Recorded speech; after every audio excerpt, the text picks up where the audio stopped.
네, 안녕하세요. 체험별님입니다. 오늘은 부동산의 어떤 영원한 상승도, 영원한 하락도 없다라는 주제로 한번 말씀을 드릴까 합니다. 네. 기사를 한번 보도록 하겠습니다. 네. 네, 제가 한번 읽어보겠습니다. 경제, 극과 극, 부동산 괴담. 특히 강남 불패 신화는 절대 깨지지 않을 것이다. 왜냐면 강남권 지역 집 보유자들이 절대 집을 팔지 않을 것이기 때문이다. 만약에 팔면 엄청난 세금을 내야 하기에 매도하느니 차라리 대대손손 물려주겠다는 것이 보유자들의 얘기다. 물론 다른 곳으로 이사도 가지 않는다. 강남권에 사는 사람은 계속 강남권에 산다. 그러면서 매도 물량은 씨가 말라 버린다. 타 지역에 사는 주민이 강남권으로 이사를 가고 싶어도 매물이 없어서 이사를 갈 수가 없는 상황이 발생한다. 그런데 강남으로 진입하려는 사람은 많다.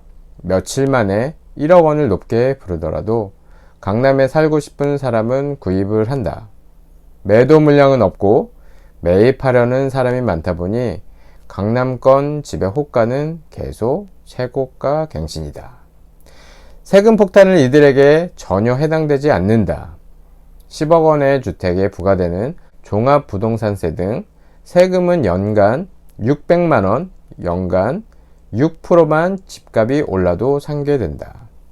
더욱이 이 정도 금액은 강남 사람들에게는 껌값이다. 우리나라 사람은 유난히 땅과 집에 대한 집착이 강하다. 국토가 작기 때문이다. 사촌이 땅을 사도 배가 아프다라는 속담에도 땅이 등장을 할 정도다. 땡땡땡 팀장은 우리나라는 땅이 적기에 특히 강남 지역은 희소성으로 집값은 계속 올라갈 수밖에 없다라고 단언한다. 네, 지금 이 기사는 2006년도의 기사입니다. 네, 2006년도에도 역시 강남이 제일 비싸고 2020년 현재도 강남이 제일 비쌉니다. 강남 불패라는 말이 괜히 나오는 게 아닙니다. 앞으로도 비싼 곳이 더 비싸질 것입니다. 2006년 분위기가 지금이랑 아주 비슷하네요. 네. 특히 강남 불패 신화는 절대 깨지지 않을 것이다. 네. 그 이유는 강남권 지역집 보유자들이 절대 집을 팔지 않을 것이다. 지금도 그렇죠. 강남에 집을 갖고 있는 사람들이 네, 앞으로도 더 올라갈 걸 알기 때문에 집을 팔지 않죠. 네, 똘똘한 한 채 전략으로 가기 때문에 네. 그래서 강남에 사는 사람은 계속 강남에만 네, 삽니다. 진짜로 그래요. 강남에 사는 사람들은 다른 지역을 절대 보지 않습니다. 강남이 살기도 좋고 입지도 좋고 그래서 네, 강남에만 계속 거주를 합니다. 서울 사는 사람들도 마찬가지죠. 서울이 살기가 좋기 때문에 이제 경기도권으로 물론 가는 사람도 있지만 경기도권을 아예 쳐다도 안 보는 사람들이 더 많습니다. 네.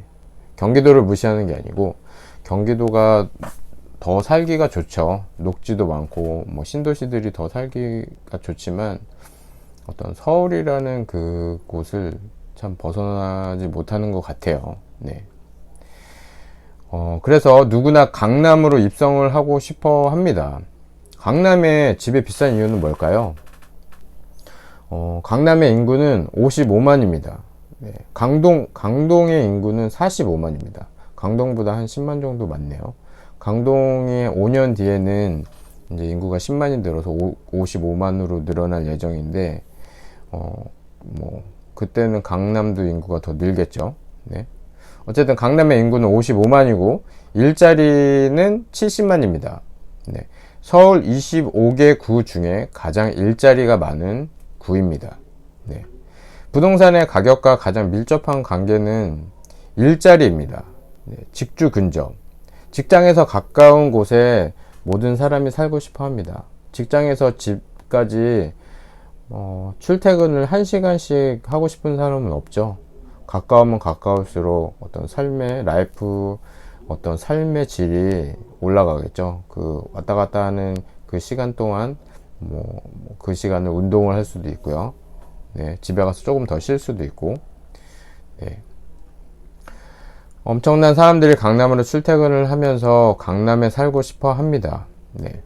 강남에 들어가고 싶은 수요가 많고 집은 한정되어 있기 때문에 강남이 가장 비싼 이유입니다. 2006년 이후에 강남 아파트를 한번 보겠습니다. 네. 네, 대치동 은마 아파트입니다. 네. 2006년 1월에 8억 7천만 원이었습니다. 정확히 1년 후 11억 3천으로 2억 5천만 원이 올랐습니다. 그리고 10억을 돌파했습니다. 네. 2008년 12월에 7억 9천만 원으로 하락을 했다가 네, 또 다시 상승을 합니다.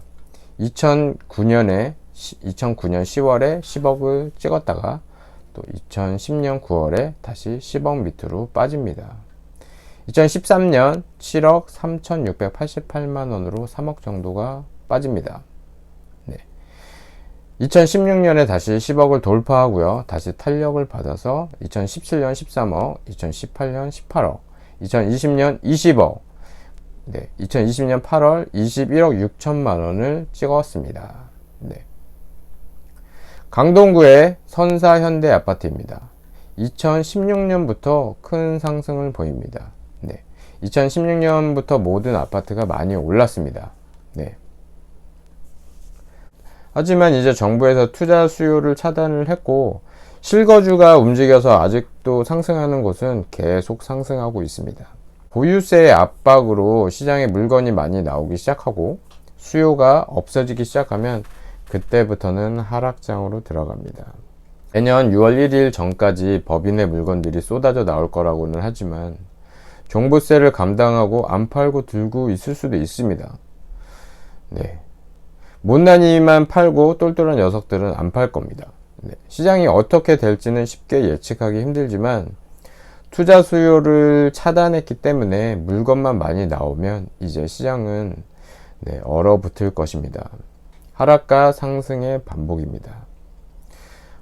저도 이제 부동산 투자한 지가 이제 3년이 좀 넘었는데 어떤 부동산 투자자로서 하락장을 겪어보지 못해서 앞으로 올 하락장에 대해서 조금 겁이 나기도 합니다. 네. 다가올 엄청난 위기, 그 위기의 또 다른 얼굴, 기회.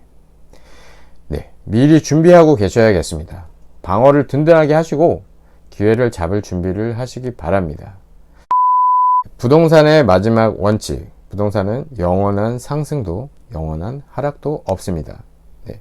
긴 영상 봐주셔서 감사드리고요. 영상이 유익하셨다면 구독, 좋아요, 알림 설정 부탁드리겠습니다. 감사합니다. 이상 지원벨님이었습니다.